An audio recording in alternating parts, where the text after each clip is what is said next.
So let's talk about what it means when your Mars falls into your person's second house or vice versa. Straight away, I know that this is a relationship that's founded on primal instinct and attraction.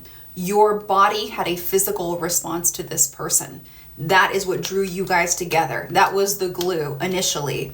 And then as time goes on, personal finances, the clarification of one's values, the development or growing awareness of someone's individual worth comes into the equation. We want to indulge the other person. We want to spoil them. And so this is an expensive overlay specifically for the second house person. Many times, the second house person can feel as if the investment is grossly disproportionate, that their investment outweighs by far whatever their partner has contributed. And it can leave them feeling like a sugar daddy or a sugar mama. The Mars person is not consciously doing this unless they're a piece of shit.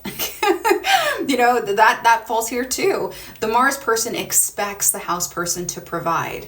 And while the second house person instinctively feels like this is kind of like their energy belongs in their finances, it can feel uneasy inside to constantly be providing for someone who just expects it but is not entitled to that benefit. The second house is quite stable and secure. In fact, that's the spiritual initiation of this combination. You two come together and create something that will continue to bear fruit for the long haul. When these two meet, there is this instinctual knowing that we are to take this person seriously, even if it's not emotional. Second house does not speak to emotions. It speaks to an animalistic awareness of sameness. Like, ooh, your energy feels familiar. Oh, you seem to respond in a similar way as I do, but it's not emotional by any stretch. Sexual, incredibly, I would say like top 10 of the most sexual aspects, but emotions are on ice. All other aspects aside. And so if the second house is the most stable part of someone's life, even if it looks chaotic to others, like say, for example, you have Pisces on the second house, this can create gross inconsistencies with income streams, but you know that that's what's to come. Okay, I digress. So the second house is stable. Mars is primal. It is uncontrolled at times. And so it brings this chaos. It could be either instigating energy that gets the house person to move, or it can be this constant distraction of, you are taking up so much of my energy, it's impossible to focus on creating or planting seeds in other places. How these two people meet is very interesting to me because Mars in the second indicates that at least one, if not both, of these people had other options. There were multiple kettles on the stovetop. And it's like player meets player. If it's both of you guys, where it's player meets good girl, the good girl would be the second house person. Even though their personality may be very flirtatious, maybe even phony, fake, and fickle with other people, the relationship, the way that these two combine, the relationship demands that we take each other seriously. And so very quickly, you'll see the other options be woven out so this relationship can take center stage. Triangulation is another word for this. Maybe you're aware of the other person having options, maybe not, but there is likely no discussion about it. There is no at least ultimatum, like choose me or that other person, because it speaks for itself. The second house is territorial, naturally ruled by Taurus, possessive, jealous, and Mars being here, the Mars person can feel like you're mine. You are totally and completely mine. And then you pair that with the over-the-top sexual energy, and sexual can be taken multiple ways. So I'll clarify, this is not a relationship that is like emotionally entangling. It's not particularly psychologically interesting. It's not a sexual experience that helps you transcend consciousness. It doesn't feel binding in that way. It's more like, my body loves your body. Let me crawl on you and play on you and devour you. That's another thing that a Mars person might say. If someone's Mars fell in my second house, I would hear them repeatedly tell me, like, I want to devour you. And it's just kind of par of the course. And so even though this relationship, these two people demonstrate a lot of sexual energy towards each other, infidelity is rarely ever an issue.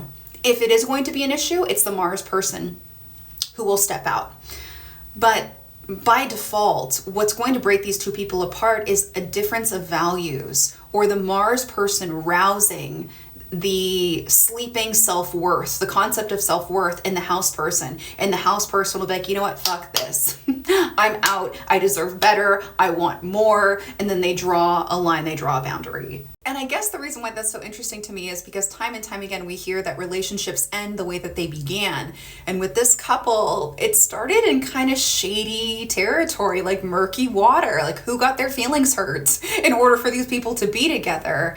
But they come together and they mean serious business. And if they depart, it's because of something sensical, practical, probably largely financial, or worst case scenario, in my opinion, IMO, is that the Mars person was trying to, in some way, shape, and form, kind of slice the house person at the knees, and in turn taught them self-worth, in turn taught them how to, like, what is worth fighting for, what is worth protecting, and the house person throws the towel in and is like, fuck it, not going to do that.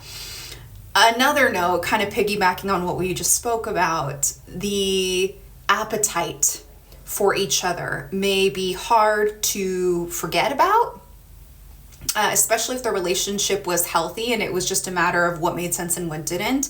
There is that physical attraction, especially for the Mars person.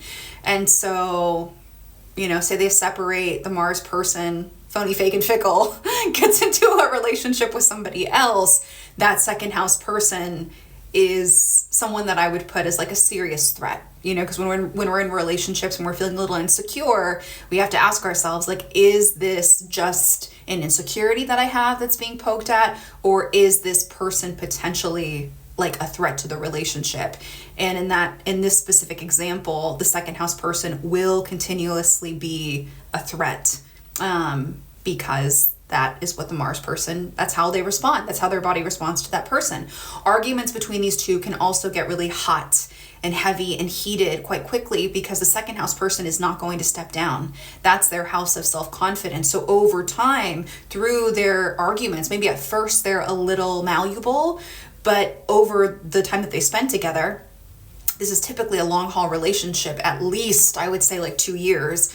The house person will grow a backbone and will advocate for themselves. And the Mars person does not like to lose. Very competitive and aggressive and not really thinking. When all of us are in our Mars energy, we're not really thinking. We're just behaving or reacting or responding depending on our level, again, of consciousness in the situation, self-awareness in the situation.